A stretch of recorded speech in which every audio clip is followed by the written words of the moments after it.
Hello student, आज मैं आपको क्लास 10th के कुछ ऑब्जेक्टिव क्वेश्चंस कराने जा रही हूँ जो हमारे सीबीएसई और हरियाणा बोर्ड दोनों ही के पैटर्न से बहुत इम्पॉर्टेंट है। ये मैंने क्वेश्चंस कुछ हमें जैसे सीबीएसई पेपर सैंपल पेपर भेजती है उसके अकॉर्डिंग ही वहीं से उठाए हैं मैंने क्वेश्चंस।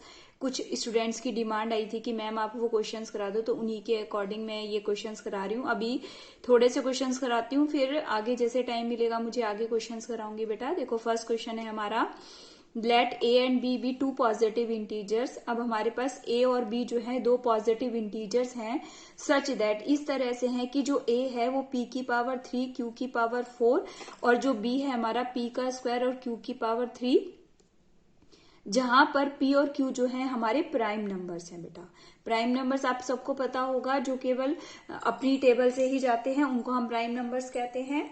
अब हमें क्या दिया हुआ है बेटा, देखो एचसीएफ दिया हुआ है हमें ए बी का, क्या पी की पावर एम क्यू की पावर एन, और एलसीएम दिया हुआ है ए बी का हमें पी की पावर एस क्यू की पावर एस। देन हमें ये निकालना है, देखो m plus n r plus S.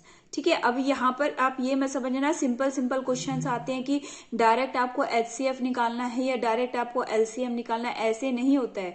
तो क्वेश्चंस वही है, बेसिक अगर आपका क्लियर है तो बहुत आसान है ये क्वेश्चन। तो सबसे पहले हमने क्या करा, देखो ये चार ऑप्शंस हैं इसके हमारे पास। तो मैंने सबसे पहले a इज इक्वल टू हमें क्या दे रखा है, p की पावर 3 q की पावर 4, इसको मैंने ऐसे लिख दिया, p को 3 बार और q को 4 टाइम्स, q मल्टीप्लाई q ऐसे करके, ऐसे ही मैंने b को लिख दिया। तो HCF क्या होता है बेटा, जो दोनों में कॉमन होता है। दोनों में कॉमन क्या है, देखो एक तो p और p, दो बार तो p आ रहा है यानी p का स्क्वायर, और Q मिनिमम कितनी बार आ रहा है, 1 2 3, Q की पावर 3। आई होप आपको HCF और LCM निकालना आता है। तो जो मिनिमम होता है हमारा वो HCF जो दोनों में कॉमन है, तो वो HCF आ गया। तो हमने अब कंपेयर करी, देखो यहां से बेटा P की पावर 2 Q की पावर 3 HCF P की पावर 2 यानी M की वैल्यू कितनी आ गई बच्चों, 2 आ गई, और N की वैल्यू कितनी आ गई हमारी, 3 आ गई। अब हमने एलसीएम निकाला बच्चों ए बी का, एलसीएम निकालेंगे तो हमारा जो मैक्सिमम वाला होता है वो लेते हैं हम। तो यहाँ पे p की पावर 3 और q की पावर 4, देखो जो b है हमारा वो एचसीएफ है और जो a है हमारा वो क्या है, एलसीएम है। तो यहाँ पे देखो मैक्सिमम p कितनी बार आ रहा है, 3 बार आ रहा है, q कितनी बार आ रहा है, 4 बार आ रहा है। तो ये हमारा एलसीएम हो गया।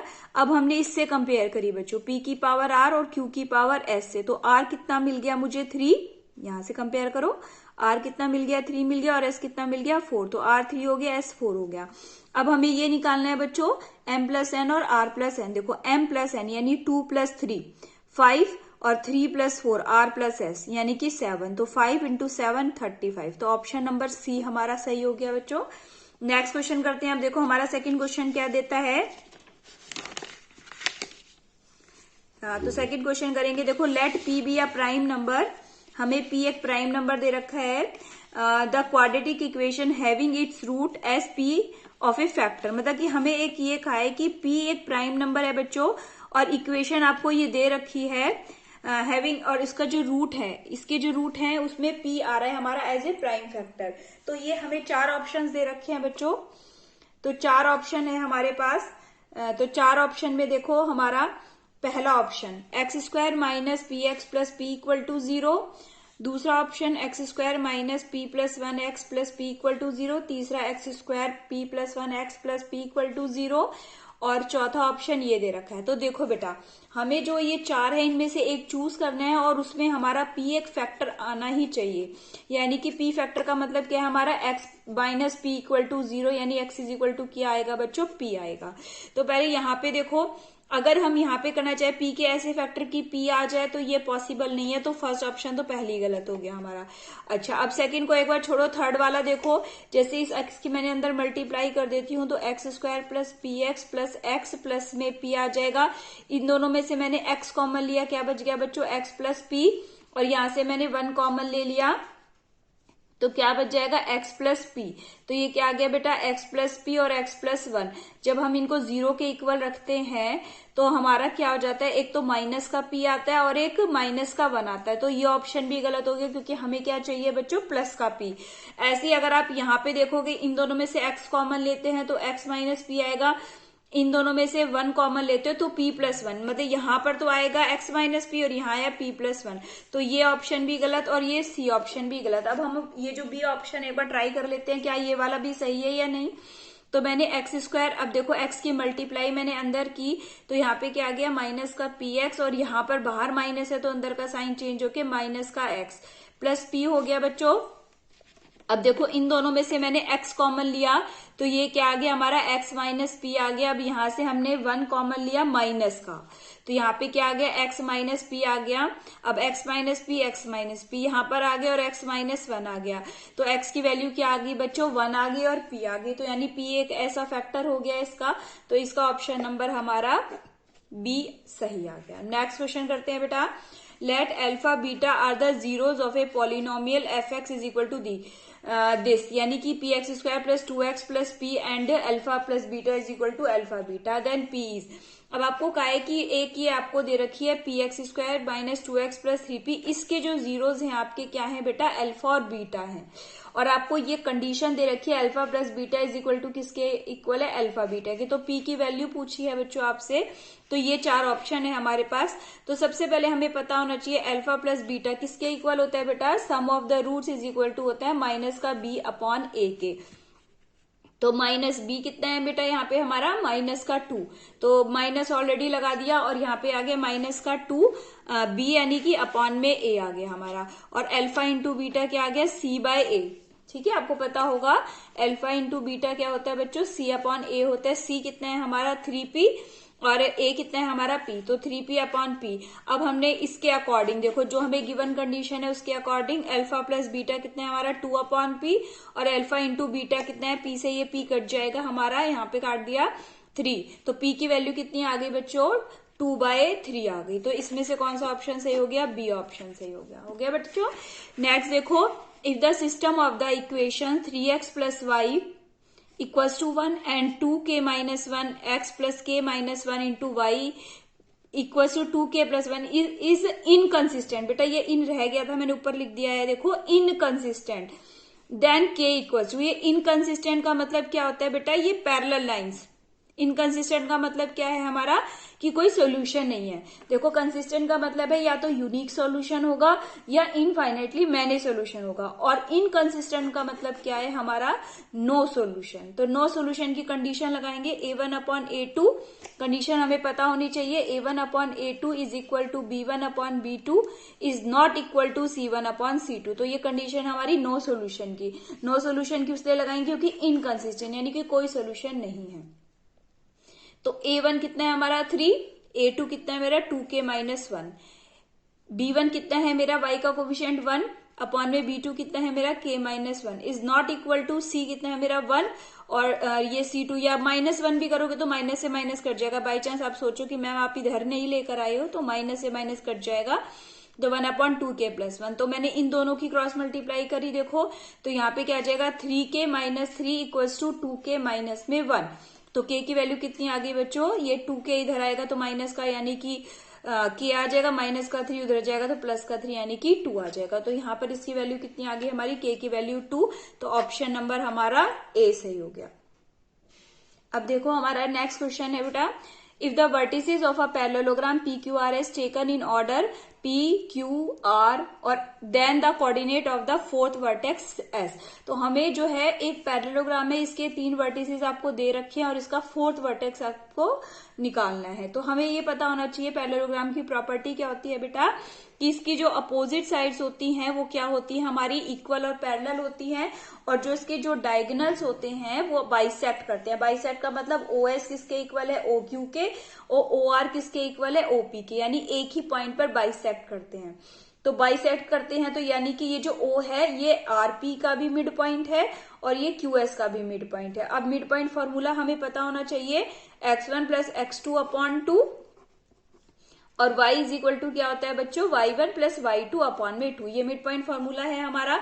तो सबसे पहले मैंने PR के मिड पॉइंट निकाले बेटा, तो हमने निकाल लिए देखो x1 plus x2 minus 3 plus 3 upon 2, ठीक है, y1 प्लस y2 यानी माइनस 2 प्लस 4 अपॉन में 2, तो माइनस 3 से माइनस 3 कट जाएगा, 0 अपॉन 2 क्या आता है 0, 2 -2 + 4 यानी 4 - 2 क्या आएगा 2, 2/2 यानी कि 1 आ जाएगा। ठीक है, तो इसके मिड पॉइंट आ गए हमारे। अब हमने मिड पॉइंट ऑफ QS निकाले। QS निकालने के लिए अब क्या करेंगे, देखो x1 + x2, तो x1 + x2, x2 क्या है हमारा -2, तो x -2 यहाँ पे mid point of QS x -2/2 और ये क्या आ जाएगा y + 3/2। अब ये जो दोनों हैं बेटा डायगोनल्स, ये एक ही पॉइंट पे कट करते हैं। ठीक है, तो हमने इस वाले मिड पॉइंट को 0, 1 के, इस वाले PR के मिड पॉइंट को किसके इक्वल रख दिया, QS के मिड पॉइंट के इक्वल रख दिया हमने।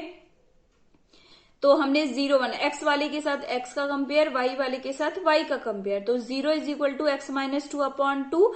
तो ये 2 यहाँ पे 0 में चला जाएगा, तो x की वैल्यू क्या आ गई बच्चों, 2 आ गई।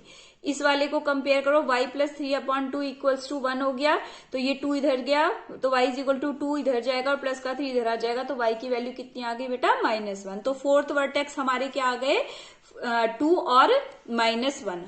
ठीक है बच्चों, अब हम नेक्स्ट क्वेश्चन करते हैं।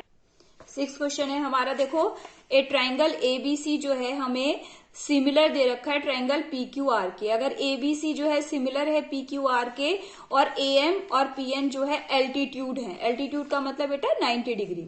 ठीक है, मीडियन और एल्टीट्यूड में ये डिफरेंस होता है, मीडियन का मतलब होता है मिड पॉइंट और एल्टीट्यूड का मतलब क्या होता है बेटा, 90 डिग्री। तो ये AM और PN जो है एल्टीट्यूड है ABC और PQR के। तो आपको AB के स्क्वायर रेशो PQ का स्क्वायर, ये आपसे कितना दे रखा है, देखो 4:9। AB square ratio PQ square कितना दे रखा है, 4:9। देन आपको AM/PN पूछिए। तो अब हमें, अगर ये बड़े वाले ट्राइंगल सिमिलर हैं दोनों, तो ऑब्वियस है ये छोटे वाले भी सिमिलर होंगे बच्चों। क्यों होंगे, देखो AB किसके रेशो में है, PQ। AB किसके रेशो में है बेटा, PQ के रेशो में। और ये हमारा जो है AM आएगा हमारा किसके रेशो में आएगा हमारा, देखो AM AB = PQ और AC = PR और BC = क्या आ जाएगा बेटा हमारा, क्या BC = QR। तो ये रेशो इक्वल हो गए। अब देखो हमारा जो BC/QR है, इसकी जगह मैं ये भी लिख सकती हूँ बच्चों BM/QN। क्यों लिख सकते हैं, क्योंकि BC जो है डबल है BM की और QN क्या है, डबल है QR का। तो 2 से 2 कट जाएगा, तो AB/PQ किसके इक्वल आ गई, BM/QN के इक्वल आ गई बच्चों। ठीक है, अब फिर और एंगल B और एंगल Q क्या है, दोनों सिमिलर ट्राइंगल्स के एंगल है। तो ये वाले क्योंकि सिमिलर हमें दे रखा है, तो ये दोनों ट्राइंगल कैसे हो गए बच्चों, सिमिलर हो गए। अगर सिमिलर हो गए तो इनका भी साइड्स जो है वो प्रोपोर्शनल होंगी। इसका मतलब AB/PQ = किसके आ जाएगा बेटा, हमारा AM/ किसके आ जाएगा, AM/PN के आ जाएगा। ठीक है, तो AB और रेशो PQ कितना दे रखा है, 4:9।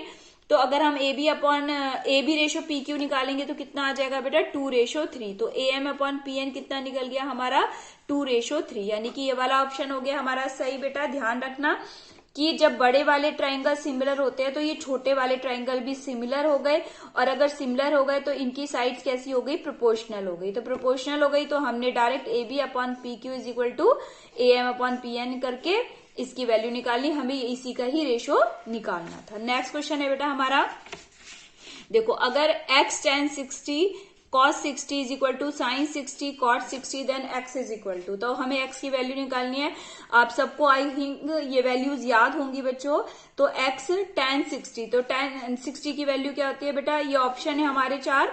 तो x tan 60 की वैल्यू √3, cos 60 की वैल्यू क्या होती है 1/2, sin 60 की वैल्यू √3/2 और cot 60 की वैल्यू क्या होती है हमारी 1/√3।